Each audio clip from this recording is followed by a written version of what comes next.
Breaking news. What Professor Yemi Osinbajo said about Deborah Samuel killings causing outrage. This whole thing that has happened, the vice president, who is also presidential hopeful, the guy shocked everyone in the sense that he did not speak on time. He waited very cleverly until, President Muhammadu Buhari has spoken.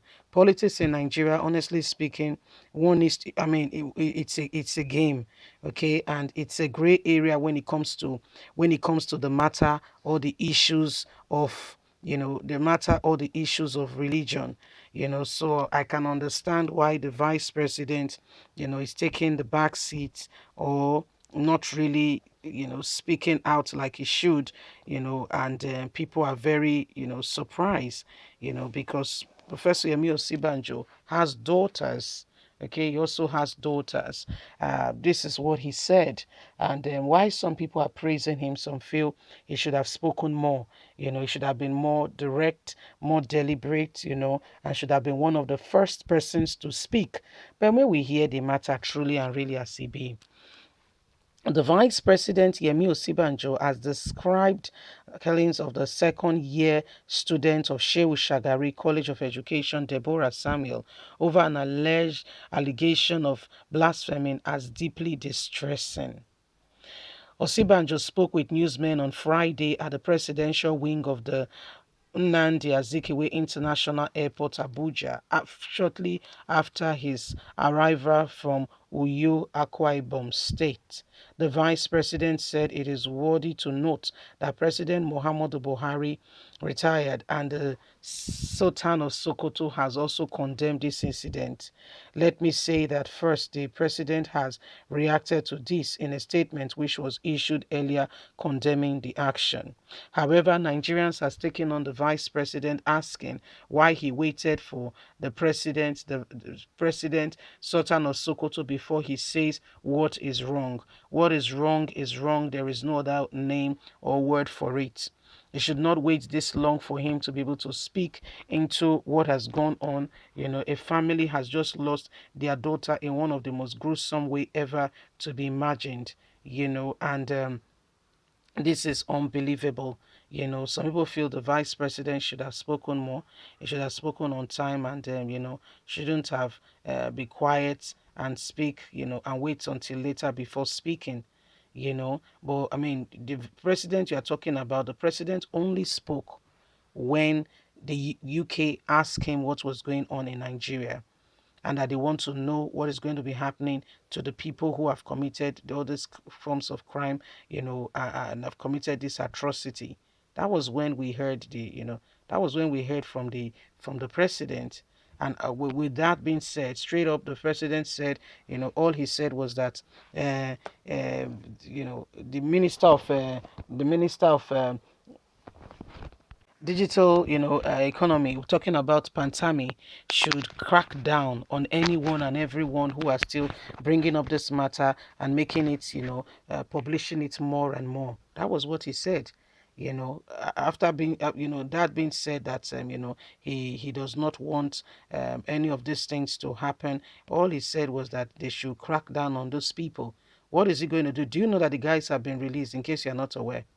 Do you know some of them have been released already? Yeah, they've been released already. So these are some of the things ongoing. Nigerians, the time for us to begin to, arise and reject this evil is now. We need to begin to arise and reject it. We need to begin to arise and reject it. It's now a shameful thing for people's children to go and school, in the north. I mean, they can't speak.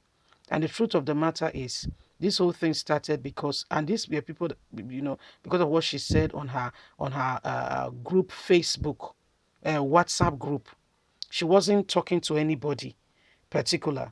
She said they should not post religious stuff and the rest, that this group is meant for this. After she was asked, how she passed her exams, and she said it was Jesus, and some people felt offended. And she said they should stop posting nonsense things, that this group was meant for a particular purpose, and that purpose should be what it should be for. And they said she should retrieve her words. And she said no. and that was when the whole thing started. And if you follow closely, they went to bring people from outside the campus. They went to bring people from outside the campus.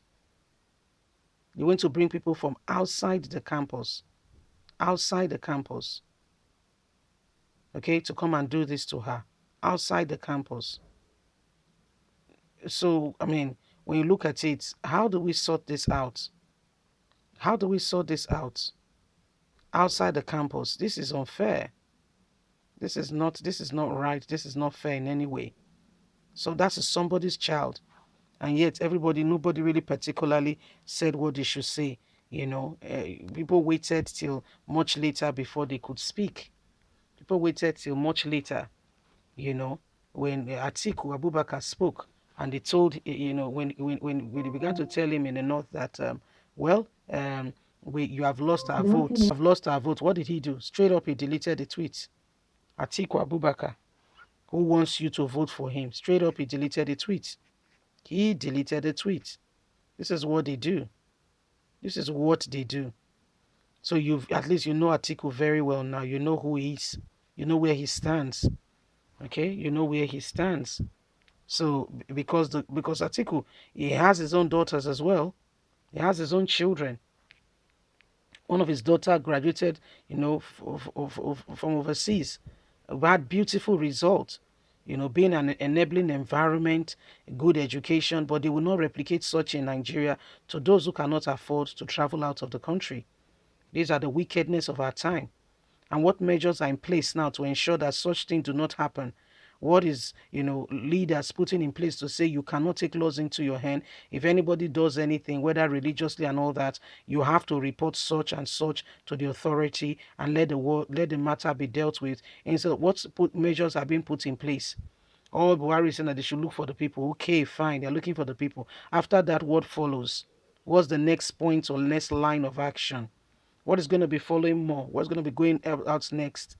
What's going to be the next point of action? Because you have not dealt with the matter until you have thoroughly dealt with it.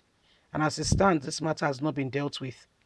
And what is the measure to console the family? Of course, you cannot comfort them of their 25 years old daughter, ready for marriage, already helping in the home. Probably, a lot of things have gone wrong in that family right now as a result of the loss of their daughter. You see how bad things are. Leave us a comment. We'd love to hear from you. God bless you. Bye for now.